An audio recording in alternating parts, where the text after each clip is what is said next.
Pensei muito em como chamar este vídeo. Tive a ideia de chamá-lo de Marx Sabia. As pessoas não devem ter escolha. Ou então pensei em chamá-lo de Como Matar uma Cidade por Meio da Votação. Ou Os Pais Fundadores Previram Mamdani. Também pensei em Fuga de Nova York ou O Colapso de Mamdani, mas no final decidi para mim mesmo chamá-lo de A Ilha que Morreu de Ganância. Imagine uma pequena ilha, uma cidade-ilha, um país-ilha. Na ilha há uma única empresa. Ela paga metade de toda a assistência médica da ilha, metade das aposentadorias, todo o cuidado com crianças, pessoas com deficiência, toda a segurança da ilha. Um dia, os habitantes da ilha decidiram que isso não era suficiente para eles. E 2 anos depois, a ilha morreu. Esta é uma história com uma clave de sol ou fá. Ela explica tudo o que ocorre agora em Nova York, São Francisco, Seattle, Chicago e em dezenas de outras cidades americanas. Hoje vou contar uma história para vocês e vou mostrar como exatamente os pais fundadores da América previram isso com exatos 200 anos de antecedência. Então, a ilha. Vamos chamar a empresa que trabalha lá simplesmente de empresa com letra maiúscula E. Ela produz algo muito necessário, emprega 1/4 de todos os habitantes que trabalham na ilha e paga mais impostos do que todos os outros moradores da ilha juntos. Metade do orçamento da ilha vem do dinheiro das empresas. Esse dinheiro mantém hospitais, paga aposentadorias, financia cuidados a crianças e pessoas com deficiência e protege as costas da ilha de contrabandistas. Tudo depende de uma única base tributária. E então, numa bela noite, os moradores da ilha se reuniram numa Assembleia Geral e decidiram votar. Alguém subiu ao púlpito e disse: "Vejam, essa empresa está tendo um lucro enorme. Sim, um lucro enorme. Ela ainda vai ficar com muito dinheiro, mesmo que a gente pegue não 50% da renda dela, como agora, mas 60%, e nada de ruim vai acontecer. Eles são ricos e nós não somos ricos." Os moradores da ilha decidiram que a justiça deve prevalecer. Ura! O povo ficou feliz, votaram e aprovaram por unanimidade. E aí? Começou. Nas primeiras semanas, nada visível aconteceu. A empresa não fechou da noite para o dia. A mudança levou tempo. O hospital da ilha, que atendia todos os moradores, de repente parou de receber dinheiro suficiente e foi obrigado a demitir médicos, fechar alguns setores e limitar a lista de procedimentos gratuitos.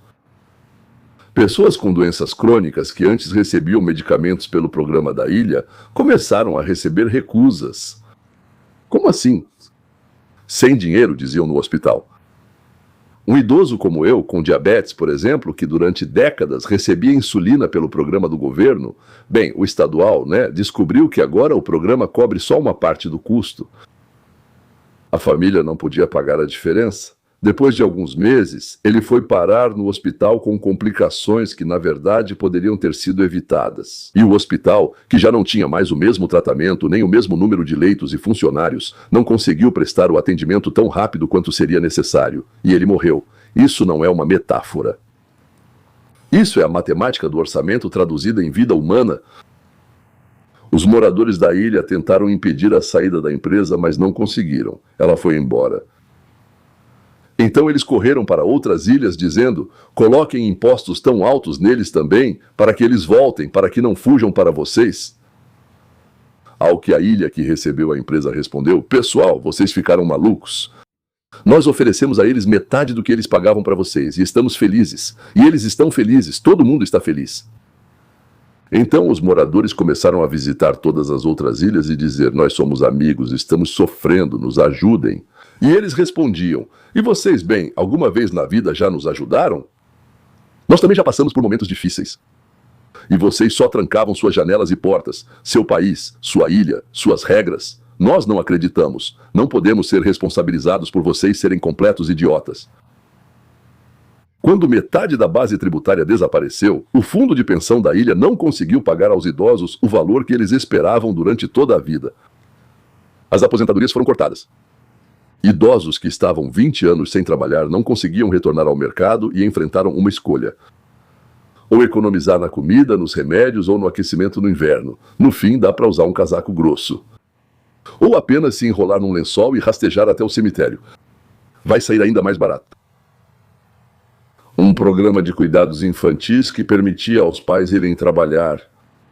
Enquanto cuidavam das crianças, os horários de funcionamento das creches municipais foram reduzidos e os pais que não tinham avós por perto eram obrigados a largar o emprego ou pagar por cuidados particulares.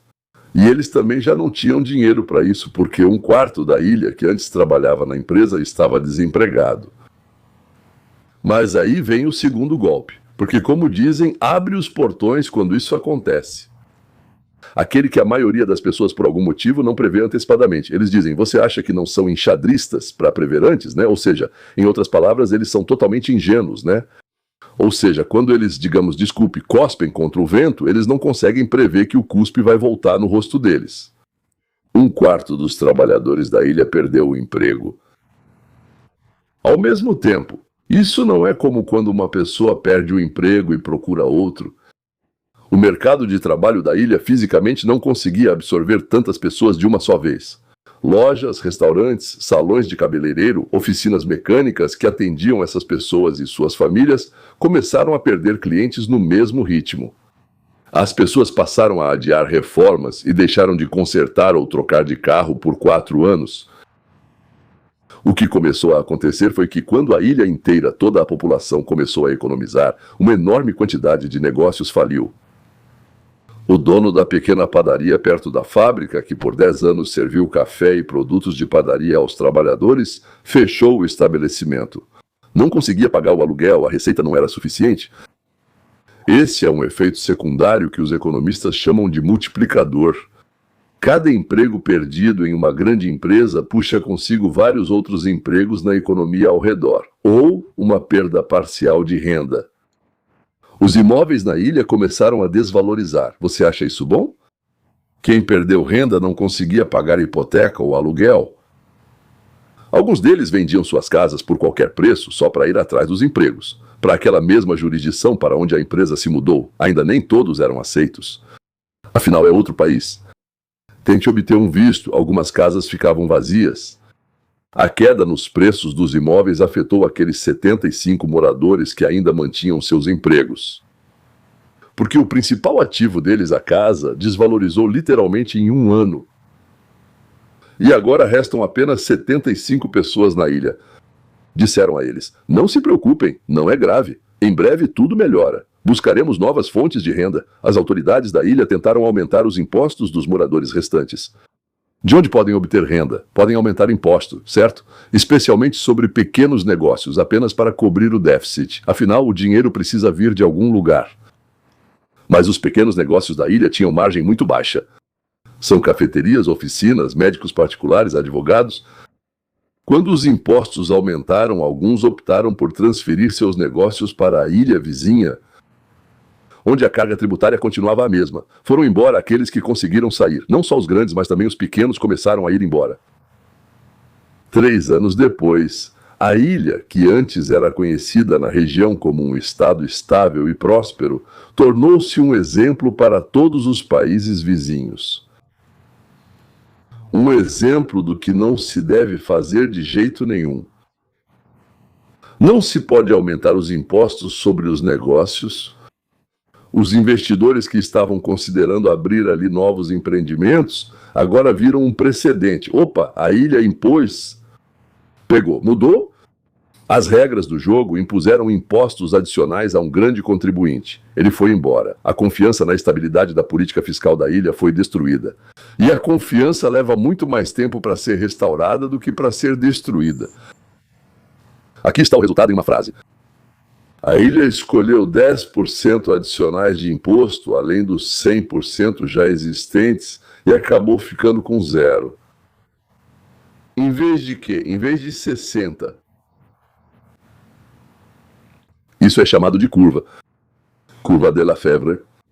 E ela funciona não só na teoria, ela funcionou literalmente nesta ilha, com nomes específicos, hospitais específicos, idosos específicos sem insulina. Quem tiver interesse, procure na internet. Curva de Lafevre, com 2 F.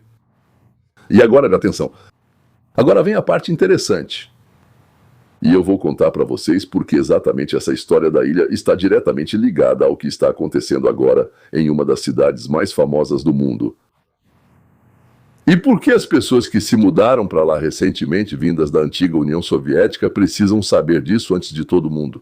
E precisam sentir na pele o que está acontecendo. Agora, um pouco sobre Marx, Lenin e a possibilidade de fugir. Karl Marx entendia perfeitamente uma coisa que muitos hoje em dia esquecem. Ele acreditava que o socialismo não poderia ser construído em um único país isoladamente. A lógica é muito simples. Se em um país se constrói o socialismo e no vizinho permanece o capitalismo, as pessoas que tiverem qualquer possibilidade de fugir vão para onde a vida for melhor. E onde é melhor viver? No capitalismo. O capital também vai embora. Por isso Marx insistia, a revolução deveria acontecer simultaneamente em todo o mundo, para que as pessoas fisicamente não tivessem alternativa. Não restaria lugar para onde fugir. Lenin resolveu esse problema de outra forma, de maneira muito mais prática e muito mais rígida. Se não é possível fazer uma revolução mundial ao mesmo tempo, basta simplesmente fechar as fronteiras. Arame farpado na fronteira, guardas de fronteira, fuzilamento ao tentar cruzar a fronteira. Se a pessoa não pode fisicamente fugir e nem sequer pode saber como vivem do outro lado da fronteira, ela não tem parâmetro de comparação, não tem alternativa. E com o tempo ele vai até parar de sonhar com outra vida. Paralelamente a isso, a propaganda funciona. Histórias sobre como é horrível o que acontece lá com eles. E na América, então, é um horror ainda maior o que acontece. Tudo lá está apodrecendo, apodrecendo, apodrecendo, apodrecendo, para que os que ficaram nem queiram conferir se é verdade. É aí que está toda a essência. Qualquer sistema que vive à custa da apropriação da propriedade alheia, sob o lema ou lemas de justiça, o socialismo faz isso, o fascismo faz isso, o comunismo, a diferença é apenas terminológica. Precisa garantir que as vítimas dessa apropriação não tenham rota de fuga. Se as pessoas puderem ir embora, elas irão. O sistema não vai sobreviver. Se não puderem, o sistema pode existir por quanto tempo quiser, porque os que discordam simplesmente são presos ou fuzilados. Nós sabemos disso, não é? E o resto acaba se acostumando. Mas o que os pais fundadores dos Estados Unidos da América inventaram? Graças a Deus nós vivemos na América. E os pais fundadores pensaram, previram exatamente esse problema.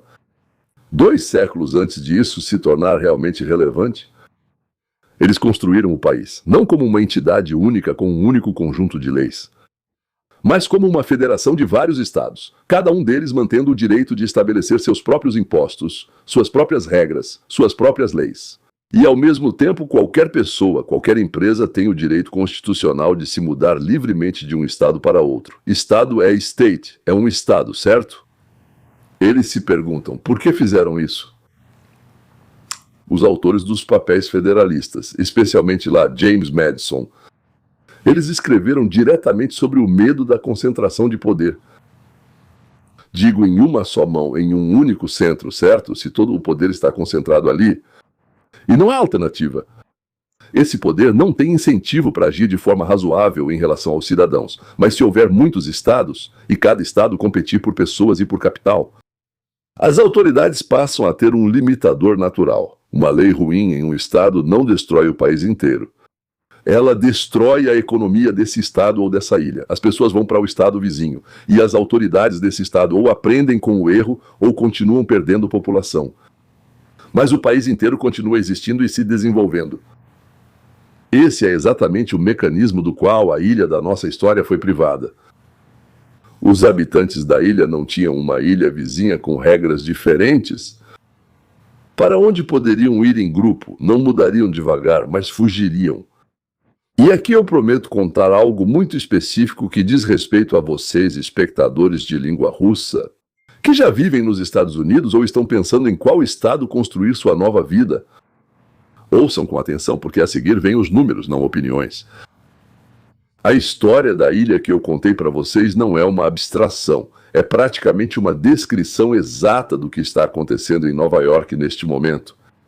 Menos de 1% dos contribuintes de Nova York garantem cerca de 1/3 de toda a arrecadação do imposto de renda da cidade. Do imposto de renda. É praticamente o que eu disse. Eu só usei uma empresa e 50% como exemplo, para ficar mais fácil de entender, certo? Aqui estamos falando que 1% da população garante mais de 1/3 do imposto, ou seja, do orçamento da cidade. O setor financeiro representa cerca de 1/5 de todos os impostos. Segundo o decreto estadual, há uma concentração em um único setor, o que nenhum outro tem. Uma grande cidade do país. O setor financeiro é a capital financeira mundial. É justamente aquela empresa da ilha, só que em escala de cidade inteira, Nova York. E o que acontece depois? Goldman Sachs lançou um programa interno de realocação. Obrigatória. Não sugerida, obrigatória. Parte dos gerentes, vice-presidentes e sócios teve que se mudar de Manhattan para Dallas, ou para Salt Lake City, se eles quiserem, com uma formulação direta: mudem-se ou procurem outro emprego. Está sendo construído um novo campus em Dallas com 800 mil pés quadrados, projetado para 5 mil funcionários. Ele será inaugurado em 2027. Morgan Chase. O chefe do banco, Jamie Dimon, famoso, lendário, ele já falou publicamente sobre isso, né? O número de funcionários em Nova York caiu. Eram 30 mil, agora são 24 mil. Enquanto no Texas aumentou de 26 para 32 mil e a tendência continua. Mudança lenta. Apollo, gestão global. Quanto tem lá? 1 bilhão? Vários bilhões. Está considerando criar uma segunda sede no cinturão solar. ExxonMobil, que ficou em Nova Jersey, já não está mais em Nova York. 144 anos desde a época do Rockefeller, certo? Aos poucos está transferindo as operações para Houston. Houston é no Texas. Em um ano, a cidade de Nova York perdeu milhares de empresas que se mudaram para fora dela. Nova York já está pelo 5º ano consecutivo em último lugar. O 50º lugar entre os estados dos Estados Unidos no índice de competitividade tributária. Em todos os outros estados e cidades é melhor do que lá. Naturalmente, as pessoas fogem de lá. Isso ocorre no contexto do novo prefeito, que chegou com um programa de aumento do imposto corporativo e do imposto de renda para altos rendimentos, e isso com um déficit orçamentário que diferentes fontes estimam entre 5 e 10 bilhões de dólares. Bem, agora exatamente na perspectiva de 2 anos. A lógica é a mesma que na ilha. Olha só. Ainda sobra muito dinheiro para eles. Vamos tirar um pouco mais. Nada de grave vai acontecer com eles. Eles vão superar isso. Eles são ricos, né? E toda vez que a lógica da ilha é aplicada a uma cidade viva e funcionando, o resultado é previsível. Porque capital e talentos não estão fixos. Eles são móveis. Como a água, eles seguem onde há menos resistência, começando devagar e depois cada vez mais rápido. Aqui, agora não só Mandame. Agora, o time de Mandame ficou mais forte. 3 novos rostos de Nova York no Congresso. A história de Nova York ainda não acabou, senhores. No fato de terem eleito um prefeito. Sócio, não sei, lá tem o psicopata comunista, machista. 23 de junho de 1926. Foram realizadas as primárias. Primaries, você tá. Eleições dentro do partido, sobre quem indicar para determinados cargos, certo? Em Nova York, tudo é simples. Lá há tantos de esquerda que a juventude, por assim dizer, subornados, pessoas que recebem grandes subsídios, não é vantajoso para eles votar na direita, que dizem, cada um deve ser responsável por si, por sua própria vida, e assim por diante, certo? Quem vive do dinheiro dos outros? Ou seja, se você foi eleito nas primárias do Partido Democrata, praticamente já garante vaga no Congresso. A lógica da ilha agora segue para Washington. Mondani indicou 3 candidatos ao Congresso e todos venceram. Todos os 3 vão para lá com suas promessas, suas opiniões, sua base eleitoral. Vamos analisar cada um sem retórica, com fatos. Então tem um cara chamado Brad Lander. Então Manhattan e Brooklyn. Judeu, ex-controlador municipal. Venceu o atual congressista Dan Goldman, com o resultado de 2/3 dos votos contra 1/3. Chamava a si mesmo de sionista liberal. Mas em seu discurso de vitória, acusou Israel de genocídio e afirmou que os Estados Unidos financiam as guerras de Netanyahu com nossos impostos. Em outras palavras, mentiu. Tentou convencer os judeus a votarem nele. Dizia, sou um sionista liberal. Mas ficou claro que ele é absolutamente um antissemita militante, só porque ele é judeu, entre judeus. Bem, entre os turcos existem antiturcos, certo? Entre os indianos há anti-indianos. Entre os judeus existem anti-judeus, anti-judeus. Então ele prometeu votar a favor do reconhecimento do Estado palestino e contra a venda de armas para Israel, uma atitude normal, tudo certo. Recusou o dinheiro do AIPAC. Quando Mamdani chamou o AIPAC de monstros, Lender se recusou a não defender essa declaração, não a condenou. Disse: eu só posso responder pelas minhas próprias palavras. A AIPAC é uma organização judaica, programa econômico, padrão progressista, aumento de impostos para os ricos, proteção dos inquilinos, expansão dos programas sociais. E quem votou nele? Nós não sabemos. Na verdade, 1/4 da população é judia. Talvez tenham sido eles, ou talvez os muçulmanos, porque ele criticou Israel. Ou talvez seja essa oposição anti-Israel que agora está vencendo, até mesmo nos círculos mais judaicos, nós não sabemos. Ou talvez seja uma máquina bem organizada que simplesmente está sedenta por poder. Agora Claire Valdez, ou seja, a Claire Valdez do Brooklyn, Brooklyn Queens, socialista democrática. Ela venceu lá basicamente com o apoio do presidente do Brooklyn Bureau, Antônio Reynoso, com uma vitória esmagadora, 58-33. Chama as ações de Israel em Gaza de genocídio e apartheid. Ou seja, em outras palavras, nunca esteve lá. Apoiou a prisão do primeiro-ministro de Israel, patrocinou lei proibindo organizações sem fins lucrativos do Estado de apoiarem propaganda israelense e prometeu abolir a preferência. Implementar moradia pública, aumentar os impostos sobre os ricos, bem direto, certo? Aqui está a ilha, e atenção, ela chama diretamente a política externa americana, incluindo Irã, Venezuela e Cuba, de uma linha única de força imprudente, no interesse da classe dominante. Para referência, no distrito dela, 70 moradores alugam moradia.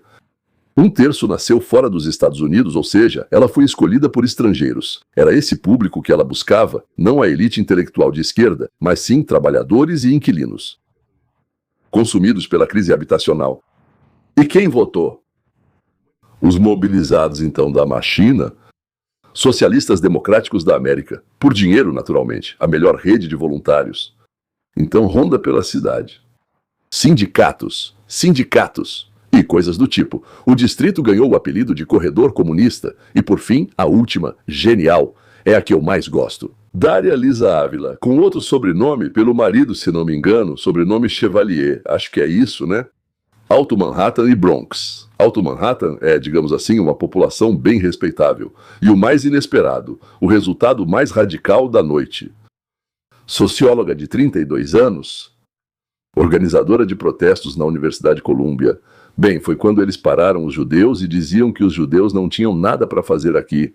Aqui nós não vamos deixar judeus estudarem. Ou seja, depois de Munique e dos pogroms contra judeus. Isso significa que foi a manifestação mais séria nos campi. Venceu com uma pequena vantagem. 3.000 votos, vitória mínima. Mas então declarou que Israel não tem direito de existir. Ou seja, é preciso eliminar esses judeus.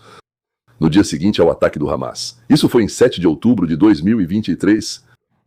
Participou do protesto, não condenou o ataque e o assassinato de israelenses, mas comemorou como se fosse uma festa, quando uma organização progressista, democratas de esquerda, perguntou a ela em uma reunião se ela condenava esse ataque. Ela simplesmente se recusou responder a isso e, em vez de responder, disse: é preciso atacar Israel. Prometeu abolir então a polícia. Embora mais tarde tenha recuado parcialmente dessa formulação, ficando com medo de que fossem pegar no seu pé. Ela provavelmente será uma das figuras mais à esquerda, talvez a mais à esquerda, da história do Congresso americano. Quem votou? Nós não sabemos. Ou seja, ela tem um distrito racialmente misto. Lá tem muitos afro-americanos, muitos dominicanos, ou seja, latinos. O ponto-chave na motivação, uma eleitora do East Harlem disse publicamente que mudou de decisão várias vezes.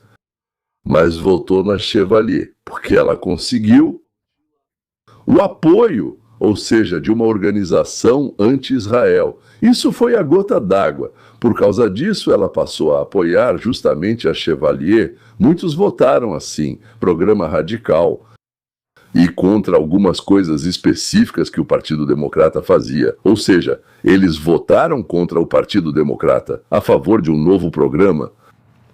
Agora, todos os três venceram, não porque a maioria de Nova York votou neles. ou seja, nas primárias fechadas.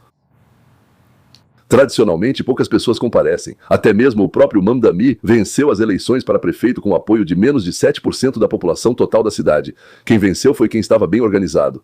Uma máquina ideologicamente motivada, com uma maioria politicamente apática. Ou seja, as pessoas simplesmente não foram votar. E é isso. Se não vão votar, acabam elegendo comunistas. Essa é uma lição importante para todos. Para quem acha que a maioria dos nova-iorquinos não pensa assim, pensem assim ou não. Mas quem decide são aqueles que vão votar. E quem vai é a minoria organizada. Então agradeçam a vocês mesmos por não terem ido votar. Todos os três prometem a mesma coisa na economia: aumento de impostos para os ricos, igual na ilha, expansão do controle de aluguel, igual na ilha, habitação estatal, ou seja, tirar ainda mais dinheiro. Contra a ajuda militar, para todos os países com quem fazemos isso, contra o ICE, em outras palavras, tudo aquilo que na nossa ilha levou a isso, que a empresa fez as malas.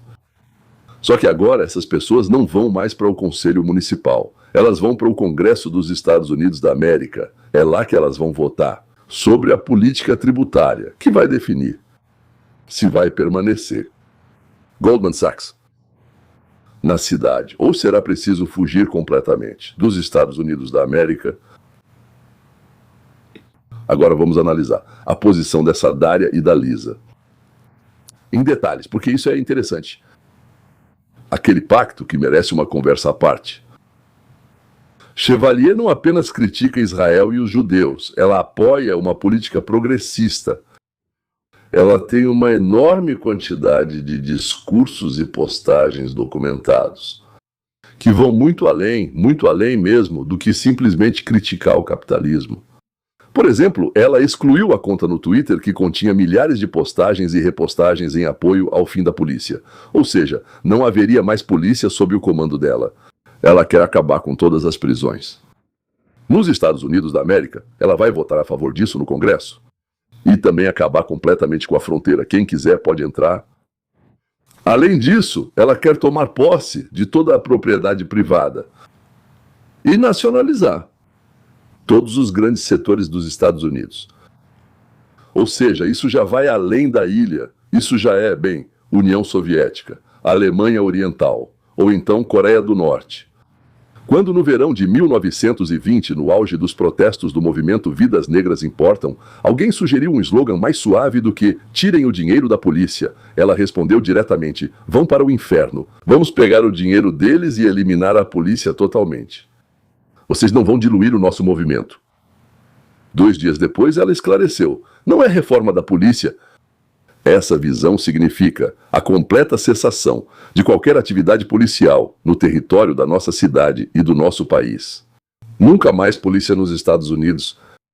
Você pode dizer que ela é louca. E quanto àquelas 40 nações que, sob os mesmos slogans, trouxeram comunistas, fascistas e socialistas ao poder, agora então o New York Times perguntou para ela: um assassino que cometeu um homicídio acidental deve ir para a prisão? Ela não disse sim. Ela silenciou, virando o rosto com orgulho. Ela compartilhou a mensagem: sim, acabem com a fronteira e qualquer deportação de qualquer pessoa que veio para cá, quem quer que seja, assassino em série, ladrão, bandido, não importa nem um pouco. Não pode deportá-lo. Esta não é a terra de vocês para expulsarem alguém daqui. É isso aí. Agora, apropriação de propriedade privada, nacionalização de grandes setores, nacionalização dos serviços públicos, hospitais, empresas farmacêuticas, suspensão dos pagamentos de aluguel e hipoteca, liquidação das seguradoras privadas, apropriação de todas as propriedades dos proprietários. Ou seja, ela é mais radical que Marx. É isso. Então, quando foi pressionada, ela evitou responder. Durante uma entrevista de rádio em espanhol, ela saiu do estúdio. Questionada sobre postagens antigas, ela respondeu aos apresentadores: tenham um bom dia. Pronto, colocou os fones de ouvido e foi embora. Tudo bem. Então, por que tudo isso aconteceu? Não foi porque a informação não chegou às pessoas, certo? Chegou sim. As pessoas sabiam que ela tinha dito isso. E mesmo assim foram votar nela. Interessante, né? Porque para uma parte significativa do eleitorado mobilizado, essas posições ou não se tornaram um fator desqualificante.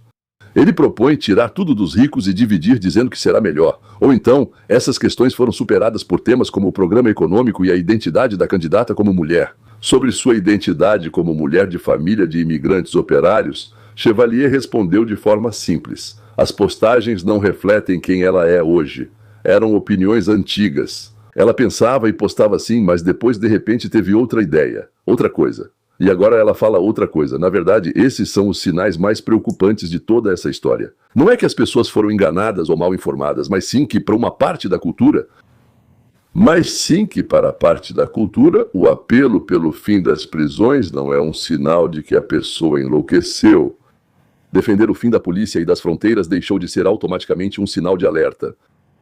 Ou seja, dizem, sim, ela quer acabar com a polícia. Talvez isso até seja bom, né? Uma população muito inteligente, sim. A decisão foi tomada não por falta de conhecimento, mas com pleno conhecimento. E isso muda toda a avaliação do que está acontecendo. Isso não é uma falha de informação, é uma mudança nos limites morais dentro de uma determinada subcultura política. Dizer que a educação em si é a causa da perda da capacidade de pensar significaria ignorar provavelmente as faculdades de engenharia, medicina, economia, direito e ciências naturais.